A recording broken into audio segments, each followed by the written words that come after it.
23-24 September 2025 কি ঘটতে যাচ্ছে পৃথিবীতে? পুরো বিশ্বের মানুষ কিসের অপেক্ষা করছে?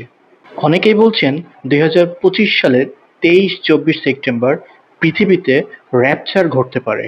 ইতিহাসে বহুবার মানুষ এ ধরনের ভবিষ্যদ্বাণী করেছে এবং বর্তমানে ইউরোপীয় বা আমেরিকান খ্রিস্টান সম্প্রদায়ের মধ্যে এটির ব্যাপক আলোচনা তৈরি হয়েছে। তবে কি বাইবেলের ভবিষ্যদ্বাণীর সঙ্গে সাম্প্রতিক যে বিষয়গুলো আশ্চর্যগতভাবে মিলে যাচ্ছে? সত্যি কি 23-24 সেপ্টেম্বর র্যাপচার ঘটবে? সত্যিই কি যীশুখ্রিস্ট বা ঈসা আলাইহিস সালাম 2032 সালে পৃথিবীতে নেমে আসবে? আচ্ছা, প্রথমে আমরা বুঝি যে র্যাপচার আসলে কি। সহজ কথায় র্যাপচার হলো খ্রিস্টান ধর্মতত্ত্বের একটা বিশ্বাস। যীশু খ্রিস্ট তার অনুসারীদের নিয়ে যেতে, অর্থাৎ যীশুকে বিশ্বাসকারী জীবিত মানব ও মৃতদের পুনরুত্থিত করে স্বর্গে নিয়ে যাওয়া হবে। আর এই ঘটনাটি খুব অল্প সময়ের মধ্যে চোখের পলকে ঘটবে বলে অনেকে বিশ্বাস করেন। র্যাপচারের পর, অর্থাৎ এই ঘটনার পর পৃথিবীতে 7 বছরের এক মহা দুর্ভোগ শুরু হতে পারে, যেখানে নানা ধরনের দুঃখ, কষ্ট ও বিপর্যয় দেখা দিতে পারে। 7 বছরের মহা দুর্ভোগ আসলে কি?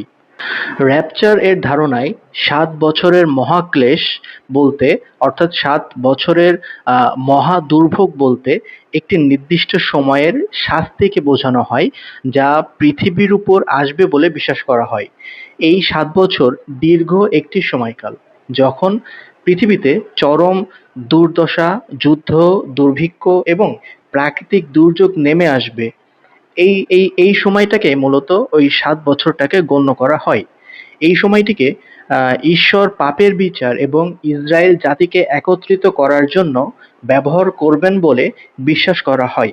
অর্থাৎ এই 7 বছরের মধ্যে ইসরায়েল জাতির উত্থান, বায়তুল মুকাদ্দাস ভেঙে ফেলা, থার্ড টেম্পল নির্মাণ করা, আহ, যে রেড হ্যাপার বা লাল গাভী যেটা, সেটা পুড়িয়ে ফেলা এবং তার ছাই দিয়ে নিজেদেরকে পরিশুদ্ধ করা ইত্যাদি এ যাবতীয় কাজগুলো সংগঠিত হতে পারে।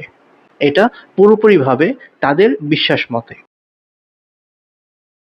বাইবেলের ড্যানিয়েল 9 অধ্যায়ে বলা হয়েছে, জেরুজালেম পুনর্নির্মাণের আদেশ থেকে শুরু করে মসীহ আসা পর্যন্ত নির্দিষ্ট সময় গণনা করা যায়।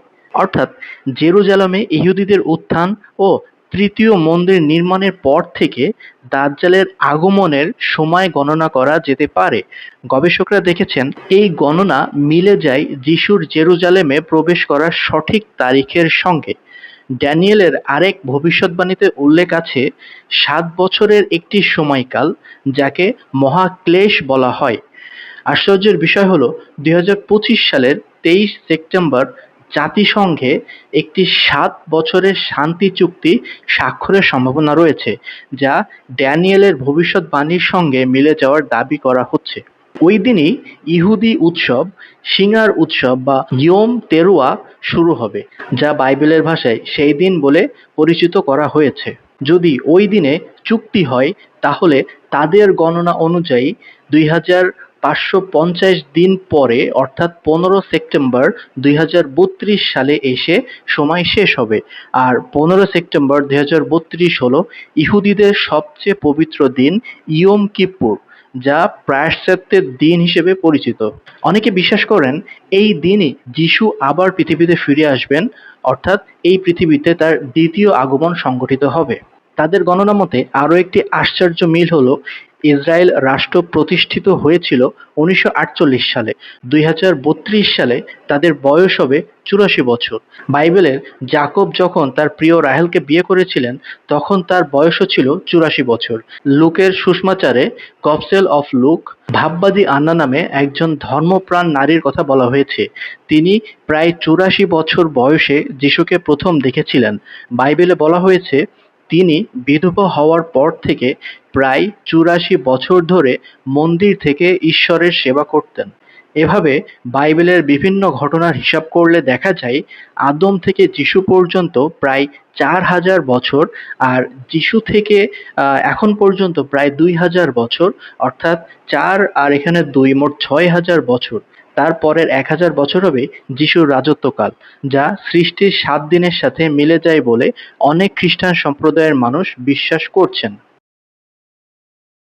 তবে এখনো পর্যন্ত অনেক খ্রিস্টান ধর্মযাজক মনে করেন যীশুখ্রিস্টের আগমনের সঠিক তারিখ সময় কখনো নির্ধারণ করা সম্ভব নয়। এমনকি যীশুখ্রিস্টের আগমনের আগে ৭ বছরের সময়কালের সঠিক হিসাব কখনোই সম্ভব নয়। অনেকেই বাইবেলের বিভিন্ন বাণীর উপর ভিত্তি করে এবং বিভিন্ন সংখ্যা বিশ্লেষণ করে অনেক খ্রিস্ট ধর্ম বিশ্বাসী ব্যক্তিবর্গ ২৩-২৪ সেপ্টেম্বর ২০২৫ সাল এই দিনটিকে যীশুখ্রিস্ট আগমনের ৭ বছর আগের মহাক্লেশের আশঙ্কা করেছেন। এই নিয়ে সোশ্যাল মিডিয়াতে বিভিন্ন দেশের বিভিন্ন খ্রিস্টান ধর্ম অবলম্বী, ধর্মযাজক এবং বিভিন্ন মানুষের মধ্যে কিউরিসিটি তৈরি হয়েছে, সত্যিই কি এদিন এমন কিছু ঘটা সম্ভব? ইসলাম ধর্ম অনুযায়ী বিবেচনা করলে বলা যায় ঈসা আলাইহিস সালামের আগমন এখনো বেশ দূরে। এটা পুরোপুরিভাবে আল্লাহর উপর ডিপেন্ডেন্ট। আমরা আসলে ভবিষ্যৎ বলতে পারি না। তবে ইসলাম ধর্ম অনুযায়ী যতটুকু মনে হচ্ছে যে এটা এখনো কিছুটা দূরে আছে। মূলত এর আগে মালহামার যুদ্ধ সংঘটিত হবে, ইমাম মাহদীর আত্মপ্রকাশ ঘটবে, তিনি পুরো বিশ্ব শাসন করবেন, তারপরে দাজ্জালের আগমন হবে, এরপরে দাজ্জালকে হত্যা করার জন্য ঈসা আলাইহিস সালাম পৃথিবীতে নেমে আসবেন এবং তিনি দাজ্জালকে হত্যা করবেন। অর্থাৎ বোঝা যাচ্ছে যে এখনো পর্যন্ত অনেক লং প্রসেস পার হয়ে তারপরে হচ্ছে আমরা ঈসা আলাইহিস সালামের জন্য আমরা তার আগমনকে এক্সপেক্ট করতে পারি। তো সামনের দিনে পরিস্থিতি অনেক আশঙ্কাজনক হিসেবে উপস্থিত হয়েছে। কি হবে কিছু বলা আগের থেকেই সম্ভব নয়। তবে বৈশ্বিক পরিস্থিতি ও ধর্মীয় উত্তেজনা এত তীব্র থেকে তীব্রতর হয়ে গেছে যে তৃতীয় বিশ্বযুদ্ধ বা মালহামা বা যে ধর্মযুদ্ধ যেটা, সেটা হচ্ছে যেকোনো সময় শুরু হয়ে যেতে পারে। এটা পুরোপুরিভাবে সৃষ্টিকর্তা আল্লাহ যখন চাইবে তখনই হবে। তবে পরিস্থিতি দেখে এতটুকু ধারণা করতে আমরা পারি। মূলত এতটুকু আমরা একটু ধারণা করতে পারি যে সামনে বেশি দিন নয়। তাই সকলের উচিত সতর্ক থাকা এবং চোখ কান খোলা রেখে সবকিছু তদারকি করা। যদি আজকের ভিডিও ভালো লেগে থাকে তাহলে অবশ্যই চ্যানেলটিকে সাবস্ক্রাইব করবেন, পাশে থাকা বেল আইকনে ক্লিক করবেন। ধন্যবাদ সকলকে। আসসালামু আলাইকুম।